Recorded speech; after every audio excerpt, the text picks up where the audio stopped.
everyone. My name is Mandy, and I'm the Study Away Director here at Virginia Wesleyan University. And I am very excited to welcome you today to It's Too Expensive and 7 Other Big Little Lies of Study Away. And I'm very happy to have a special host with us, Suzanne Fields-Amay from ISA. Welcome. Thank you. Hi, I'm Suzanne. I'm with ISA, and I'm the regional director based in Washington, D.C. And we have some lovely panelists with us here today. And I think just Sydney, if you want to start us off and introduce yourself, that'd be great. Hi, everyone. My name is Sydney. I'm a junior. I'm majoring in psychology and minoring in bio. I'm going to pass it to Kirsten. Hi, I'm Kirsten. I'm a senior. I'm an international studies and poli-sci major with a history minor. Destiny can go next, sorry. Hi, my name is Destiny, and I am a work study in the Lighthouse at Virginia Wesleyan alongside, I work alongside Mandy. Go ahead, Asha. Hi, my name is Asha. I am a senior and double majoring in international studies and political science. Great. Thank you for introducing yourselves. So there's just so much information out there when it comes to studying abroad and studying away, and sometimes it can be difficult to sort out the truth from the lie. So what we want to do today is just kind of get down to the bottom of some of these common misperceptions. We want to talk about some things that we commonly hear when it comes to study away, what experts say, and then we want to hear from our panelists some tips about their experience. So first off, we have a study away lie that I always hear. I think it's one of the most common ones out there, that study away is not affordable. And the point that I just want to make is that this is not always the case, that program costs vary widely. And the key thing that I want to hit home here is that affordability means different things to different people.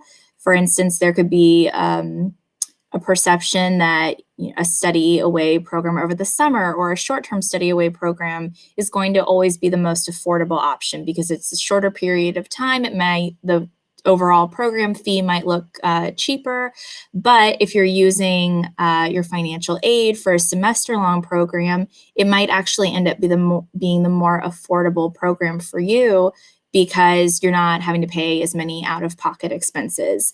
So the point is to just really do your research here. There's tons of scholarships available. Definitely, look into what options you have for fundraising for scholarships and utilize the experts available to you. So I want to hear from our panelists. How did you make it work? Asha, do you want to start us off? Sure. For me, first and foremost, a lot of this has to do with planning. Planning far in advance. Like I knew that I wanted to study abroad from at least sophomore year. That was a concrete thing.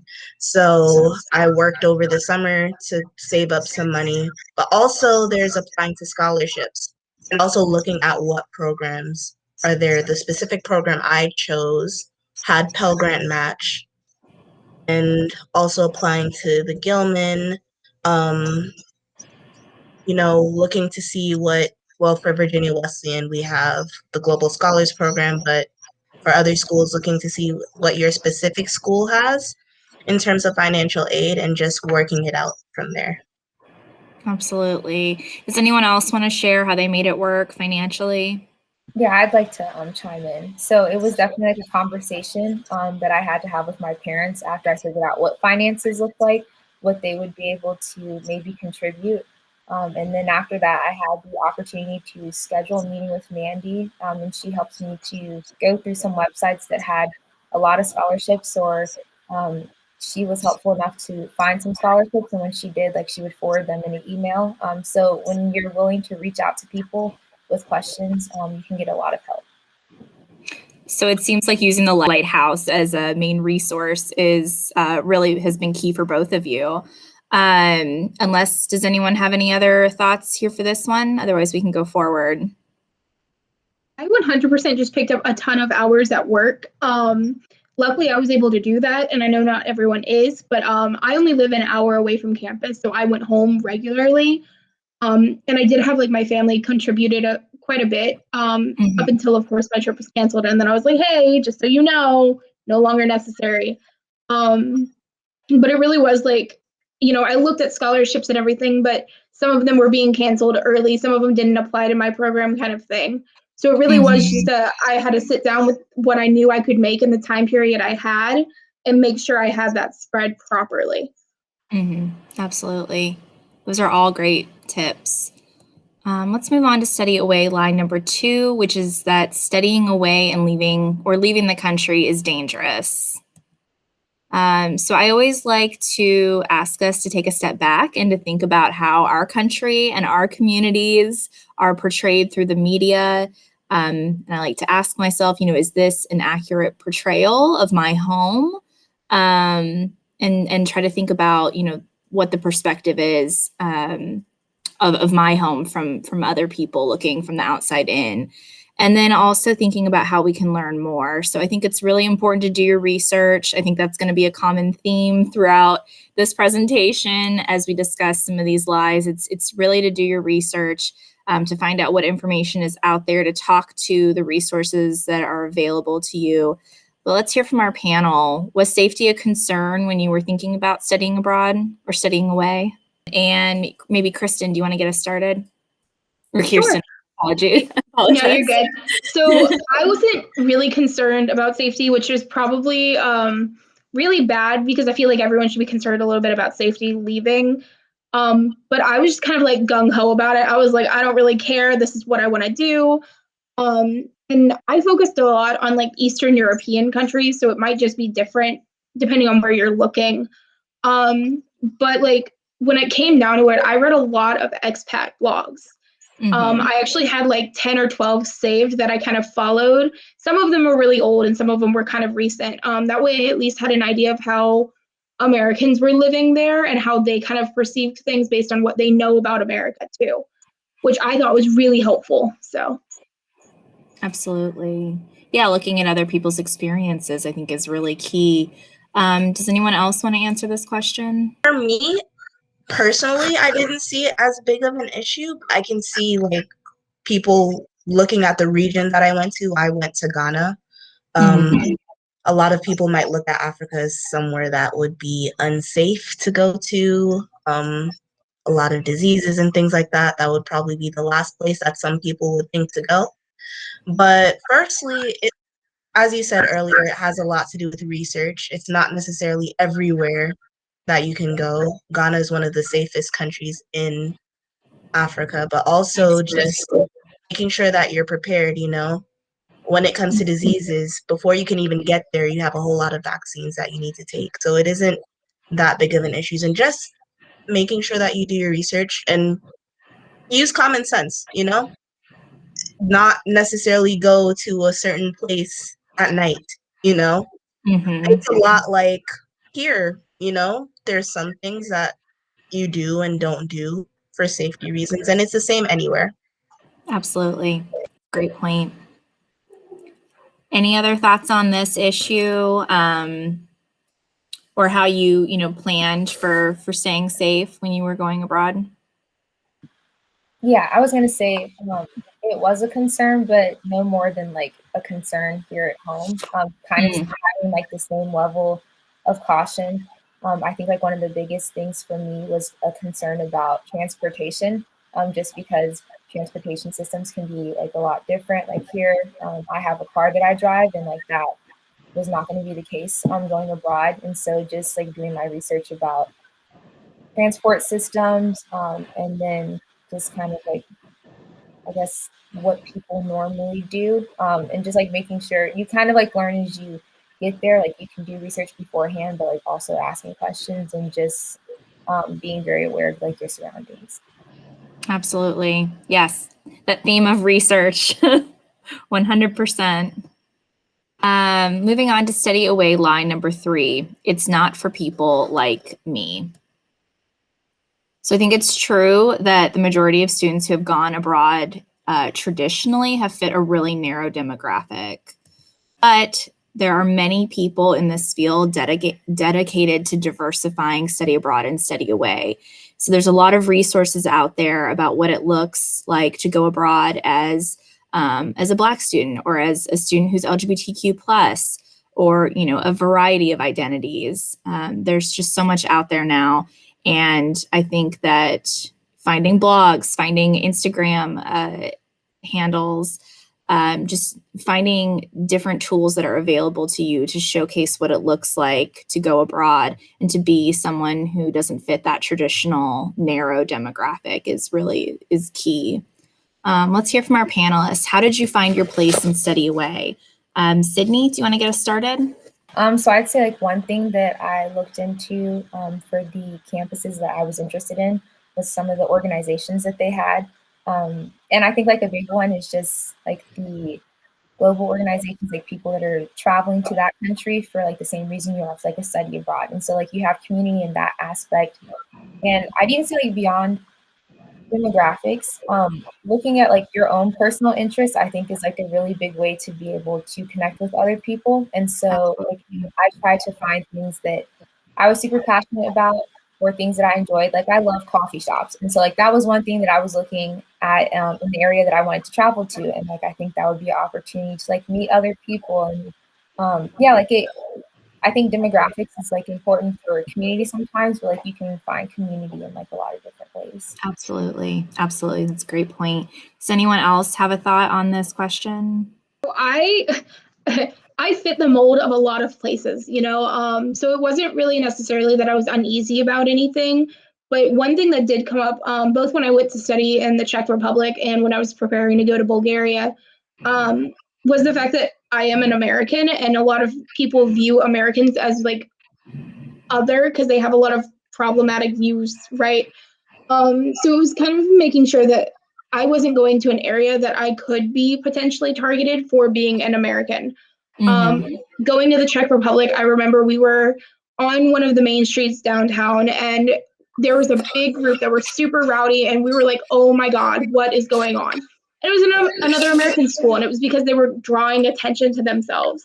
And so it was also like a kind of thing of learn how the locals act versus how would you act in public, which I thought was really telling when I was abroad. Adding on to what Sydney and Kirsten have said, one, just choosing the proper location. I mean, you might say that studying abroad is not for you, but there are hundreds of countries in the world, and I'm sure there's at least one that might pique your interest. And also another thing to look at is the programs.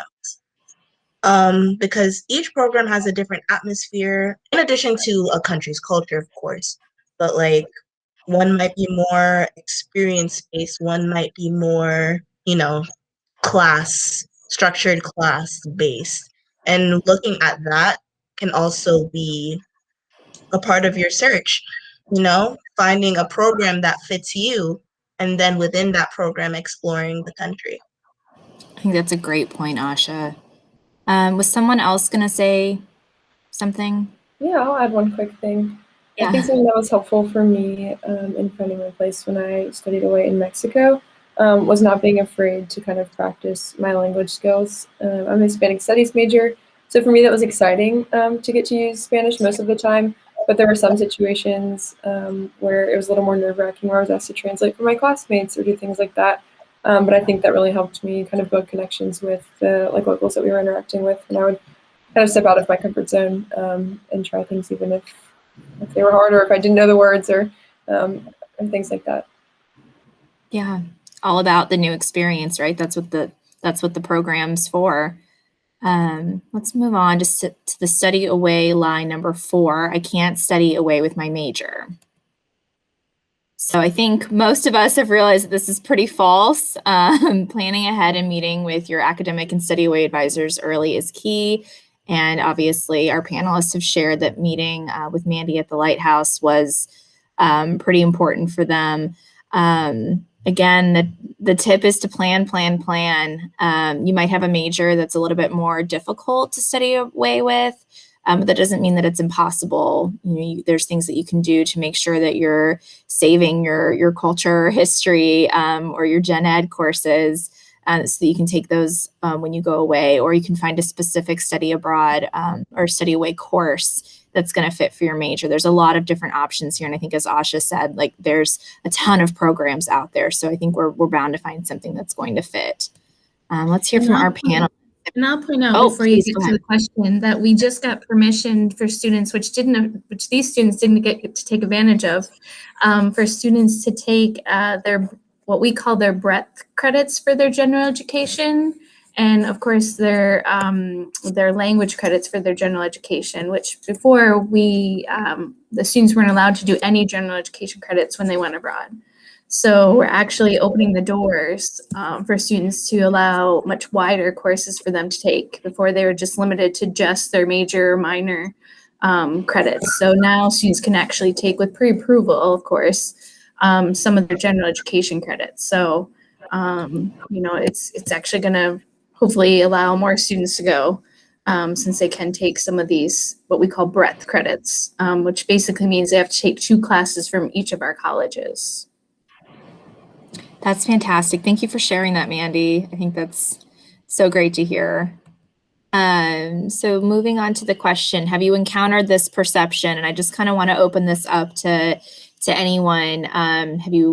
Did you hear that you couldn't study away with your major? And what would you say to other students who feel like they can't study away with their major?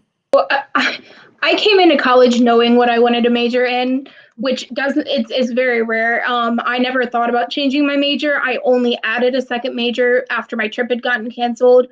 So I came in with a ton of credits because I knew that I wanted to study abroad and this is what I was going to do.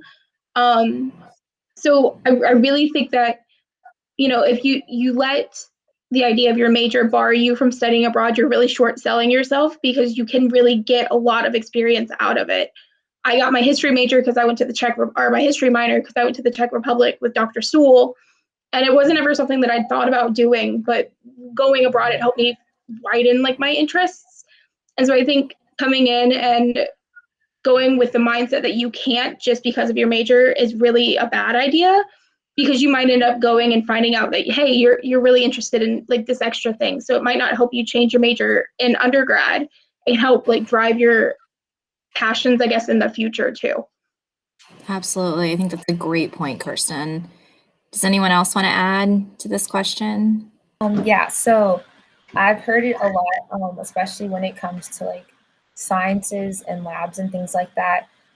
I think it's great to have like a vision of where you want to go. But I think when you consider your major too, sometimes you have to be like a little bit more flexible with having more options of where you can travel to.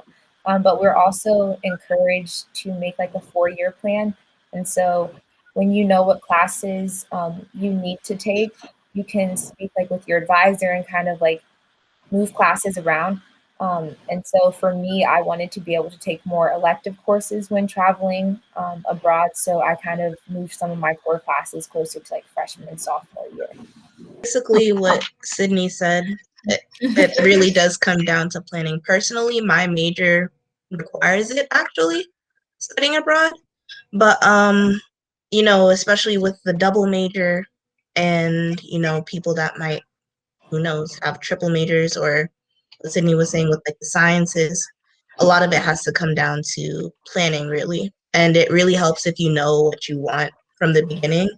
But also, even if you don't, just having like your general courses, the courses that you know are necessary, done and out of the way with at the beginning, gives you a lot more free times, a lot more wiggle room later on if you decide to study away.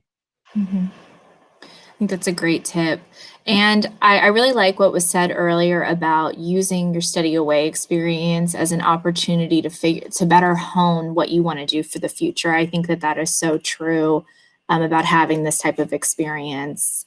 Let's go ahead and move on to the 5th study away lie, which is I'm super involved on campus or within my friend group, and if I go abroad, I'll miss out. So FOMO. I think the first key here is to not make assumptions. We've talked about a lot of how there's a lot of different program options for study away. So actually, if you don't study away, you are missing out. But I think, a story that I like to tell when it comes to this is that I was a student worker on campus, And I was really concerned about studying abroad and if I was going to be able to get my my job back when I came back, or if I was going to lose that opportunity. And I just think you don't know until you ask. And I talked with my supervisor on campus and, you know, told him what I was planning on doing, and he was able to secure my spot for when I came back. And so I still had that opportunity available to me. So I think looking for opportunities if you're in Greek life or if you're in a club on campus, I think there are plenty of ways that you can stay active even while you're abroad. And all you have to do is ask and maybe do some brainstorming. But I want to hear, how did y'all combat FOMO abroad? Well, for me, this was perfectly up my alley because the thing is, I'm involved in a lot of organizations on campus, president of CSA, member of the African Student Association, co-captain of the dance team. And there was something else that I was looking into doing the semester before that actually ran into the next semester that obviously I wasn't able to do, but because of COVID, it didn't even happen anyway.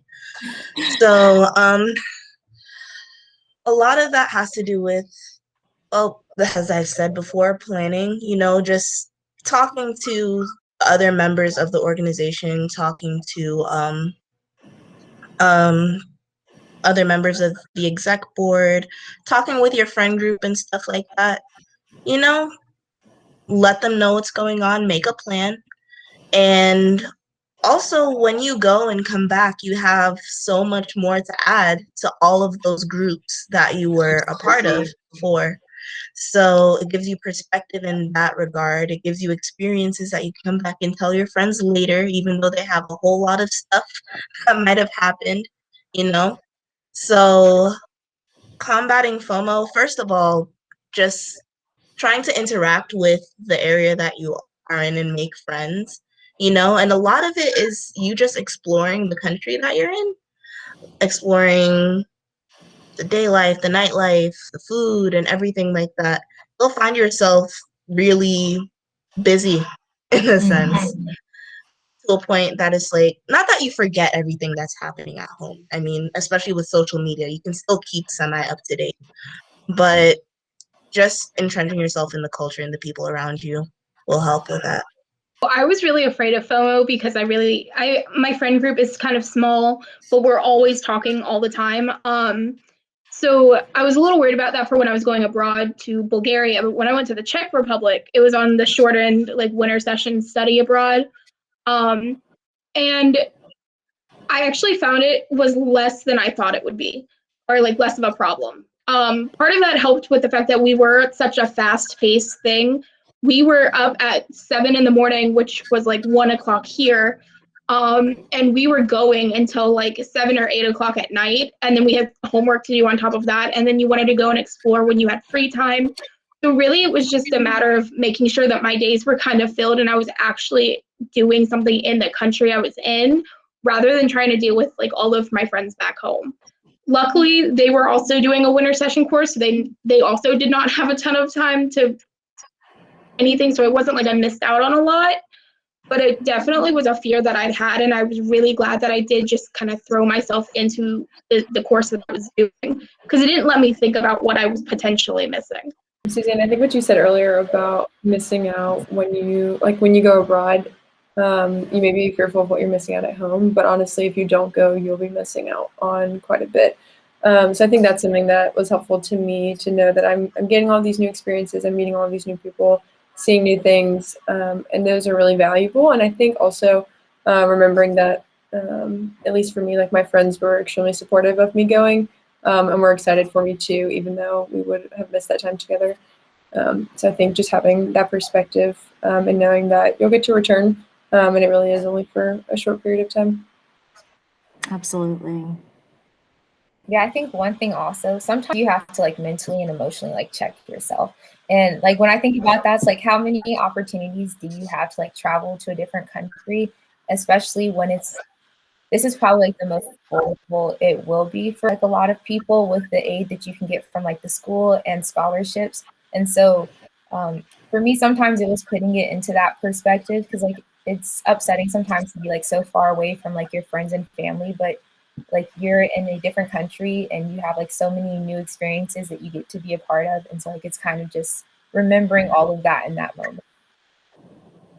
Absolutely. That was all great advice. Let's move on to study away line number 6. I will not make friends and will have no support abroad. Not a bit dramatic. So the point I just really like to hammer home is that you will meet people. And obviously, I think this concern can vary with the program type, but some things to think about when you're choosing a program and which type of program option is going to work for you. I always tell students to think about what support they used coming into school as a freshman, or what support they wish they would have taken advantage of. And so, thinking about what support you think you would need, how much support you need in connecting with other people. I think those are some things to really think about when you're picking a program type for yourself. So, in terms of on-site support, different programs have varying levels. When you're connecting with peers, you can take advantage of opportunities to meet with your program peers. But I think it's also, if you're going to go for a more long-term program and you're really wanting to connect with people who aren't just on your program, on-site staff at a program could help connect you into different groups. And I think that, again, you can do your own research and find different groups or organizations that you might want to be a part of. And then obviously there's lots of expat tips out there. So if you're wanting to meet other people who are not locals, but you're interested in kind of hearing what it's like to be an expat in that community, there's lots of blogs and resources and meetups abroad. So I think those are just a few things to think about, but let's hear from our panelists. So tell us about your community abroad. So again, mine is going to be kind of like one-sided because I didn't get to do it, but I was going to take Bulgarian language classes while I was there. It was something because I had extra time and I had space for it. And so like I was supposed to attend the American University in Bulgaria. So not only was I already going to interact with a ton of international students from everywhere, they had like language things. So I could go and join like a language group where I could interact with students that were there. And I was on a Facebook group actually for accepted students. So I'd met a girl who lived in Alabama, and she and I really hit it off, and we were going to hang out while we were there. So I really liked the fact that I had options where I could meet people before going. So it wasn't like I was going and I was going to be like a fish out of water. I had no idea. I already had like at least a bare connection that I was like, there's a friend that I can talk to that understands without her being someone that I know, because I didn't like the idea of traveling with friends because I wanted to experience something different. My program was pretty good in terms of a community. It was actually pretty small. There was only 6 students. 3 of them were Ghanaian and 3 of them were American, including myself. We were very close-knit, mostly because our classes were more excursion-based, more experience-based. So as a group, we were always together. So when we had first arrived, me and the other 2 American students were in the same hotel for the first week before we got put into the homestays. We bonded after classes. And then during homestays, my program kind of put us into different homestays based on our personalities. I'm more introverted, and the coordinator knew that. So she specifically put me with someone that was more extroverted, someone that was more out with social gatherings and things like that. And I met a good amount of people that way, actually. And yeah, just traveling with the same amount of people, the same group of people all the time, we kind of became really, really close. And I still talk to them to this day. So That's so great to hear. Any other thoughts on community abroad before we move on?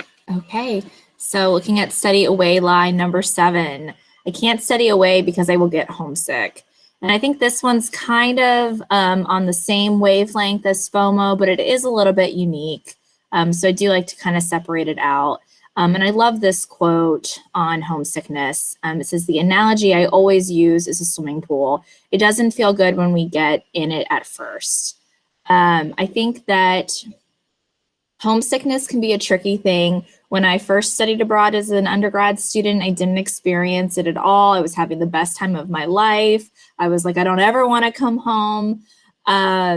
But then I went actually abroad for a fellowship as a grad student, and I, for the very first time, experienced homesickness, and I had a really tough time with it. I wanted to come back. I was kind of feeling, unmotivated and tired. And some tips that I definitely utilized were, instead of focusing on staying busy, focusing on staying engaged. So I made a list of everything I knew I wanted to accomplish while I was in Germany, and I really made it a goal to kind of plan things out so that I wasn't really feeling like I was super busy all the time and overwhelmed, but I had a plan and I knew when I wanted to get things done and when I wanted to go out and do things. And that kind of helped me feel a little bit more motivated and energized and excited. And then I think another thing is to really show yourself some compassion. It's a completely normal experience. There's a reason that we have a term for it. It happens to a lot of people, and it's okay to not feel okay all the time. I think that a lot of the pictures that we see of studying abroad is, always really action-packed and everyone's having a great time and smiling, but that's not the reality of life all the time, right? We're not always happy in our day-to-day. And so I think just acknowledging that an experience is going to have varying emotions around it, and that's okay, and that's part of the growth is really key.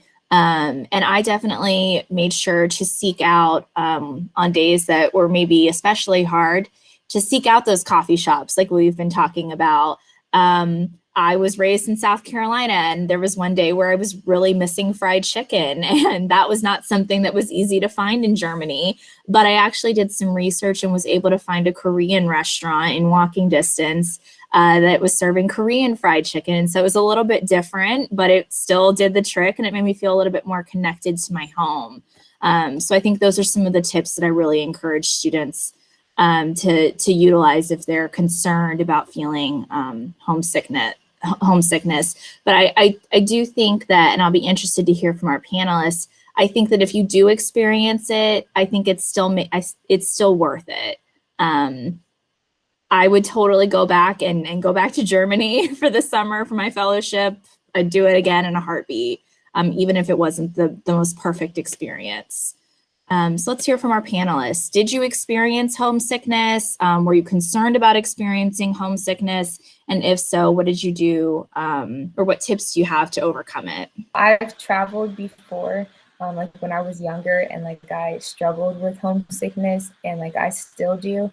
But like when I was younger and used to go to camps, like my parents and I like came up with a system where they would either like mail cards to the camp, and like I'd be able to like open one each day. And then like if I was upset and like missing home, I could go back to that card and reread it. And then we kind of switched over to like a new system, still with like writing letters. But sometimes mailing can get expensive if we're being honest. So they would like pack it and like open on this day and then open the next card on that day. And so like I think it's a matter of like getting creative with how you can stay in contact with the people that you're away from. And so like that's been something that's worked really well for me. I love that. Thank you for sharing. So I didn't experience homesickness when I went to the Czech Republic. It probably was part of the fact that it was only a 3-week trip, and I had been planning to go for like a year and a half. So like I was super excited for it. But I'm really close with my family. 9 of us live in my house. There's always something going on. And so I spent a lot of the spring semester before I was supposed to leave teaching my family how to use like things like Skype, or like none of us had iPhones, so like no one used FaceTime, but like I was like, you could email me. I was like, I'm gonna do this blog, you can follow with it here. So it was really kind of you should prep for how you can stay in communication if you didn't want to go through like letters kind of thing, or if you wanted a video or like FaceTime or video chat or whatever. But they all seemed to like really understand that the process of actually being there was really important to me. So it was we set up, on these days we can talk kind of thing. So it was something that I would be able to look forward to without obsessing over it kind of thing. There were two things that were helpful for me. One was keeping a blog while I was in Mexico. That was something that my family and friends back home could keep up with. And then that kind of took away the pressure of feeling like I needed to like fill my family in on everything that was happening. They could just read about it. And then the same sort of thing when I traveled to Israel for 2 weeks, I would just send kind of frequent pictures in my family group chat, and they could see what I was up to, and I could kind of get their feedback, and they'd ask questions. I think that was a fun way to not feel like I always had to be calling them or had to necessarily schedule out time, but just to kind of keep them in the loop and to feel connected throughout. Personally, I didn't really feel homesick that much. But one thing that definitely helped with that was the fact that I used WhatsApp a lot. I mean, even at school, I call my mom. Well, I call her, or she calls me, like almost every other day, if not every day. So WhatsApp, you just kind of have to know around the time because there is time difference that you have to account for. Um, Figure out around a good time that can be a regular call time. And, even if it's just for 5 minutes, like, hey, I'm here. Hey, you're here. All right, cool, bye, kind of thing. Um, that can help a whole lot. And also with social media, sometimes posting to Facebook so they know what I'm doing, what I'm up to, and things like that. I think those are all fantastic. I love that. Well, obviously, when we're studying away or studying abroad now, we're so lucky to have all of these different tech options for staying connected to people.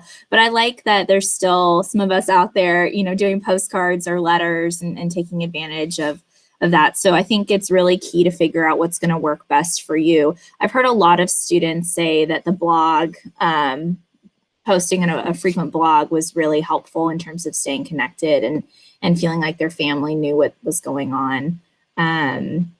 Yeah, so let's move on to our 8th and final study away lie, which is I won't be treated the same in a foreign country, so I can't study away.